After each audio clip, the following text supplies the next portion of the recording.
I just thought I would share some stories that I've shared with a few people that seem to help them and increase their faith and trust in that they can heal from certain sensitivities,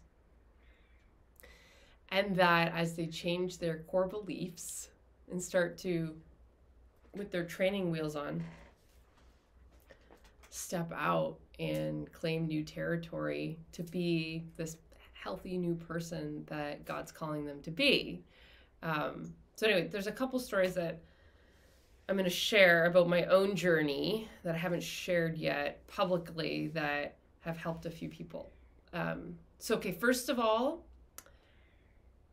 I'm just trying to figure out how long it was after I started brain retraining. So, okay, I think I started in January of 2019. Okay, so it was July or August of 2019.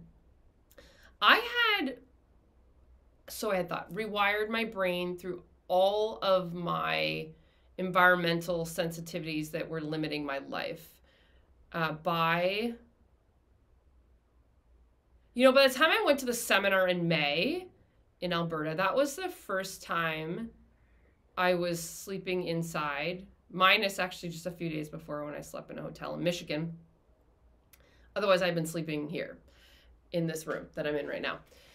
And so I went to the seminar, and that was a big deal, but I did it. So at that point I thought, okay, I'm over my sensitivities. Even though I knew that the hotel that I was staying at with the seminar was chemical free and all these Wi-Fi free and all these things, that it was still a big deal that I, had just spent, was 3 nights in Michigan, and then and however many nights, 4 nights in a hotel in Alberta.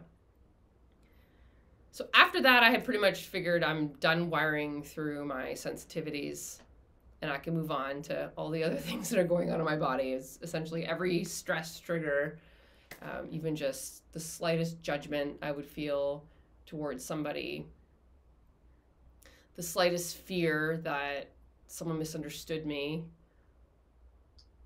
Man, there were so many little things that I was like, would trigger its in my body. But even things I wasn't even thinking about, it was just slight temperature changes that would produce pretty big, I don't want to call them reactions, but I guess that's what they were. Okay, so that said, so that was May. And with my life the way it was, I guess I wasn't going to that many places still. I was, but I wasn't sleeping in other places. I hadn't slept yet in my mother's house. Or if I had, maybe it was just very recent. I'll add to this story that when I did decide to move in and sleep inside in my mom's basement, in the bed, down there, it was a decision that I said, when I do this, I will not come back and sleep out here no matter what. And there were times where, when I was getting sick in there, where, which was because of a virus, for example, or a bacterial infection, something going on, that my brain was saying, you got to get out, you got to get out. Anybody, even back in, I don't want to say the 1800s, or they would put babies outside, sleep outside, and, people heal faster when they're outside. So my brain was trying to tell me to go outside. And I dug my heels in and I said, no, I am not falling back to perdition. I am claiming this territory. And if it's going to take me longer to heal while I lay in this bed, I'm still going to lay in this bed. And I'm not going backwards, because I knew that if I gave in and I came back out, it would be much easier to do that again. It would be much harder to get back in. Okay, so that's another extra story. But so I stayed in. And I went to my mom's cottage. So my mom had bought this new cottage that they're planning on tearing down and then building something. But for now, this old cottage is up there, and they bought it. It was a moldy place, like mold on the furniture when they bought it. And there was the kind of ceilings, I forget what you call it, but like the drop ceiling with the squares and like water damage, water stains everywhere. And so I hadn't seen it yet, but it was a 9-hour drive north on Lake Superior, and I was taking my kids for a week. And she had cleaned everything, you know, taken the furniture out, and they had cleaned all the cupboards and cleaned everything. And I was like, fine, I can go anywhere. And it was very interesting that day I arrived, and already before I even arrived, there was something stewing in my body, and I didn't know what it was, because I was fighting something in my brain to hold off as my energy was kind of going down. And I was like, this is silly. What is this? Like, I'm just tired from my kids and driving 9 hours or something. Anyway, so that night was not pretty, because now I could see water stains on the ceiling, and I had to sleep in this moldy cabin. And so the next morning, just that night, everything kind of started up, and that next morning I was not doing very well. And I had to say to my mom, just said to her, I wouldn't say things to her. I just said, Mom, this is as low as it's going to get. It'll only get better from here. And I'm here for, you know, I didn't say it, but I knew, there were times where I thought I was going to leave with my kids. I said, no, I'm here. So I spent a lot of time outside.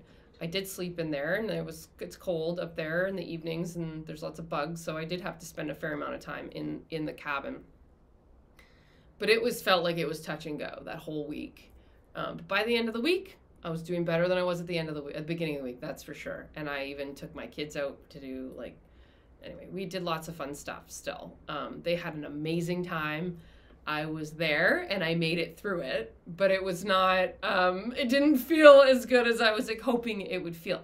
But I slept for however many, 7 nights straight in a very moldy environment. And as much as it was a struggle for me, I had points where things were really good for a few hours stretch here and there.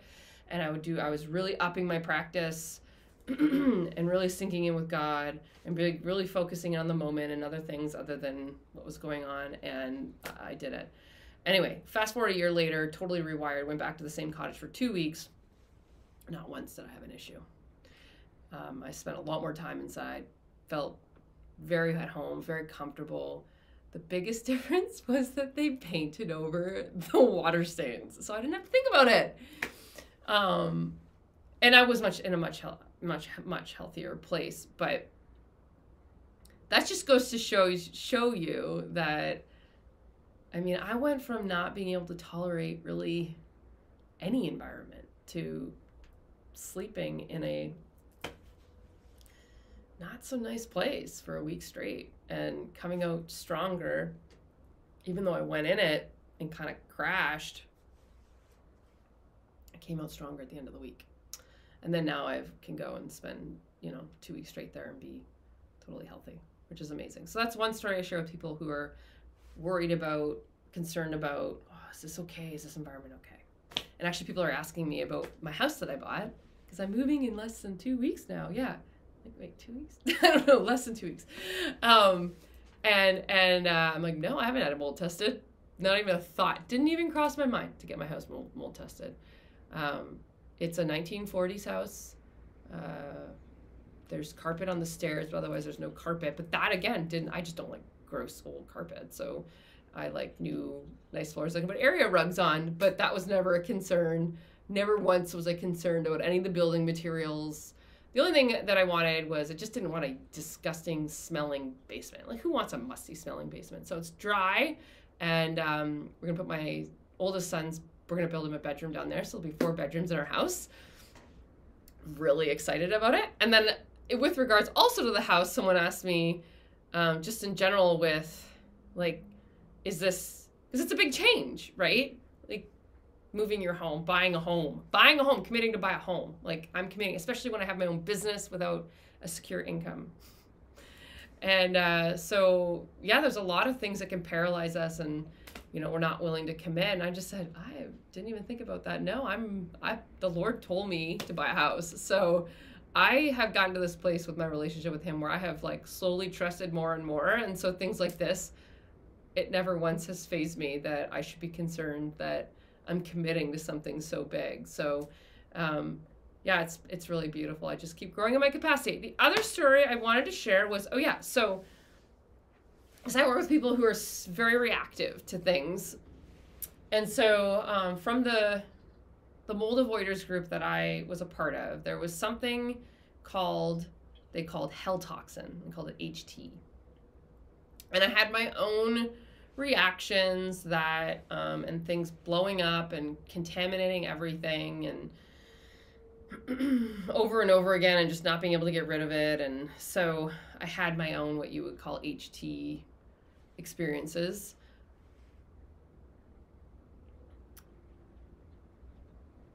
So my friend, who also I met in person in Michigan, I took a container of clothes from him to hold on to because they were contaminated, he said, with HT. And I said, well, I'll take them for you out of your truck, because he was living in his truck at the time. And I'll get them to you later at some point when you're healed. Because I just knew, I'm like, you're going to get healed. Like, this is silly. So I have it still in the basement, in the bedroom where I live, just in the closet. And I can't remember how many months ago it is now, but after I had finished my brain retraining, fully healthy, and I just like, as I was kind of going through some stuff, I'm like, come on, I'm just going to open this up and like see what happens. Like, come on, this is ridiculous. Kind of making fun of it. And I opened it up, my face started to flush, and I was like, are you kidding me? I was like, there's no way that this is happening. And I mean, I've been in it, I've done it. You know, it just was that moment of that memory in my brain of that experience was starting to come up. That, HT, even though it wasn't even conscious, I wasn't consciously like, this is what happens to me. Because even now, as I think about it, I can think myself into my face flushing and burning if I really wanted to. So it's that memory from the past that's just been ingrained and will come back. But I know enough now that it has no power over me, and that I walk in my divine health, and, you know, God's living water can just flow right through my face, and I have that infusion of God's life flowing in me. I don't believe that there actually is a hell toxin. If anyone's watching this, I believe that it's whatever it is to a certain person, whether it's a flame retardant, whether it's COVID, whether it's something that they maybe have become super sensitive to or have focused on, and their sensitivity has just increased to something super sensitive, that there is a point where these limbic system reactions can be so profound that then the kind of the exploding of the contamination and spreading everywhere and staying in that heightened state and feeling contaminated. And that's part of OCD. So that's what I believe. I don't believe it's a real thing, that there's actually some biological toxin or something, chemical toxin that's called hell, that they've labeled hell toxin. Sorry if that offends anybody, but I walk free and clear from any reactions of anything. I go wherever I want. I touch whatever I want. I live in a very urban area. I've been all over now. I went and I was in Phoenix, and when I went to film my testimony, I flew into Phoenix and I was in there for a few days. Nothing. Been in hotels. It's just, there's nothing there. So, okay, so that's it for now. I just wanted to share those stories, because I thought that they might help people who are struggling with some of these environmental sensitivities. And I pray that this blesses you. Okay, bye.